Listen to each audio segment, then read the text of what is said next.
Assalamualaikum warahmatullahi wabarakatuh. Bertemu kembali dengan saya pada sesi ke-6 mata kuliah pengantar ekonomi mikro. Nah, baik teman-teman, pada sesi ke-6 ini kita akan membahas mengenai pasar monopoli, oligopoli dan juga pasar monopolistik. Nah, pasar monopoli ya kita bahas sedikit satu persatu. Pasar monopoli itu artinya bahwa di situ hanya ada satu produsen tetapi ada banyak penjual. Nah, kemudian pasar monopoli ini biasanya juga dikuasai oleh mereka yang memiliki modal besar.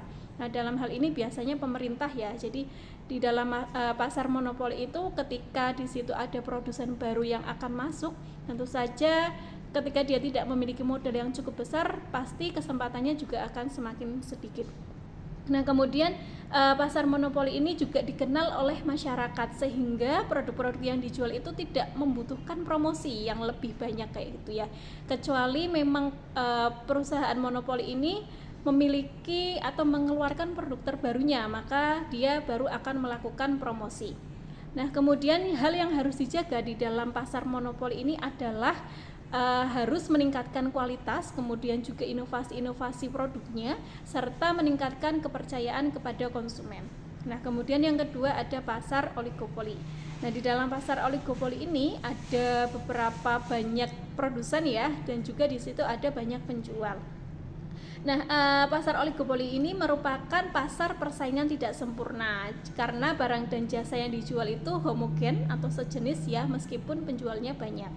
Nah, di sini persaingannya juga semakin ketat. Artinya jika salah satu produsen itu menaikkan harga barangnya, maka produsen yang lain juga harus menaikkan harga barangnya agar konsumen itu tidak lari ke produsen yang lain.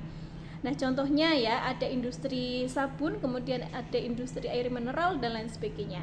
Dan yang ketiga ada pasar monopolistik. Nah, pasar monopolistik ini artinya bahwa pasar ini memiliki jumlah produsen dan produksi barang yang sama. Tetapi masing-masing barang ini memiliki ciri khas atau karakteristik tertentu. Nah, para penjual itu juga tidak ada batasnya, artinya bahwa setiap penjual yang ingin masuk ke pasar itu mereka dapat masuk ke pasar dengan bebas. Nah, kemudian kekuatan dari pasar monopolistik ini artinya bahwa ciri khas itu pada produk itu menjadi yang paling penting, di mana harga itu tidak terlalu berpengaruh pada pasar ini. Contohnya di sini ada industri makanan kemasan, kemudian ada industri perabotan rumah tangga dan lain sebagainya. Nah, di situ ya akan kita bahas mengenai 3 pasar itu. Silahkan teman-teman bisa membaca materi inisiasi yang sudah disediakan atau mempelajari dari sumber lain seperti jurnal, kemudian YouTube ataupun lain sebagainya. Nah, jangan lupa untuk tetap aktif berdiskusi ya sampai sesi ke-8. Akhirul kalam, wassalamualaikum warahmatullahi wabarakatuh.